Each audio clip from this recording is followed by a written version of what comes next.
The eyes are the windows of the soul, and how true that is.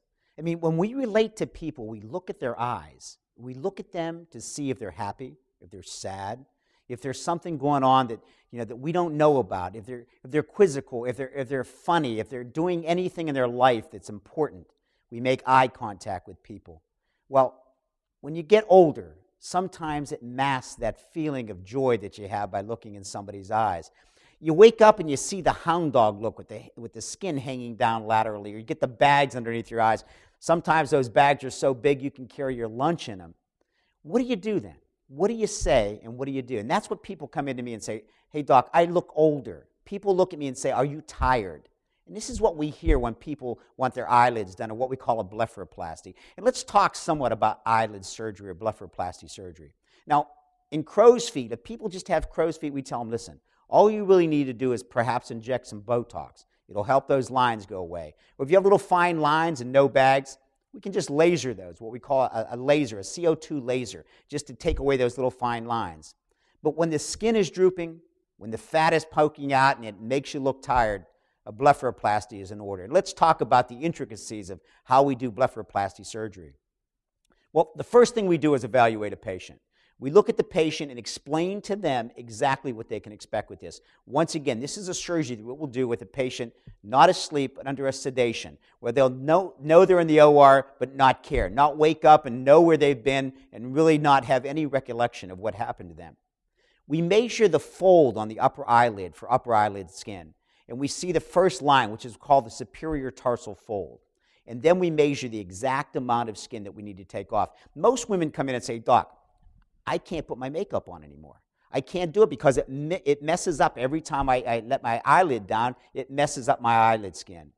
What we need to do is measure that skin, excise that skin off, and then there are two fat pads on the upper lid, the medial and the lateral compartment of fat pads. That's what gives you that heaviness, that overwhelming bagginess to your eyes. We remove those bags and take those fat skin away.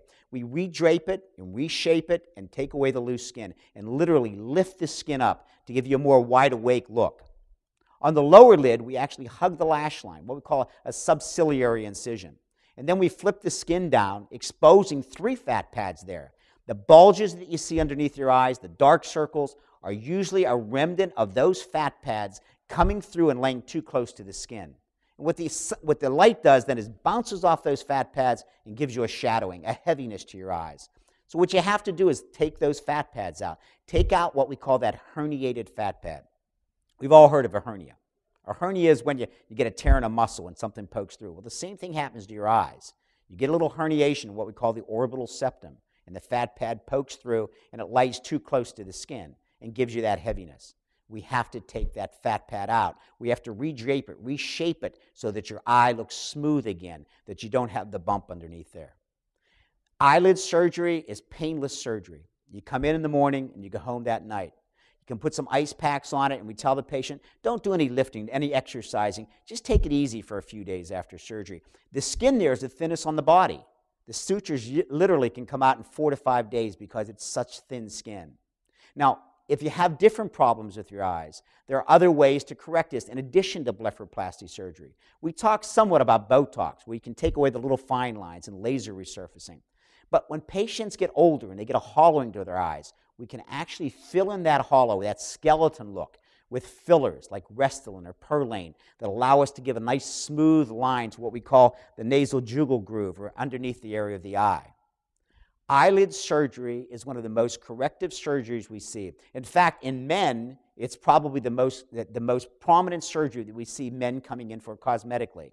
And they do that because they're competing in the workforce against younger guys, and they look older. They go in and make calls to patients or to clients, and they look at them and say, you know what, you look tired, do something about that. And it really rejuvenates them. The eyes are the mirrors to the soul. They express what your feelings are. Why not look in the mirror and like what you see? Why not clean off that glass, make it look better, and do blepharoplasty surgery?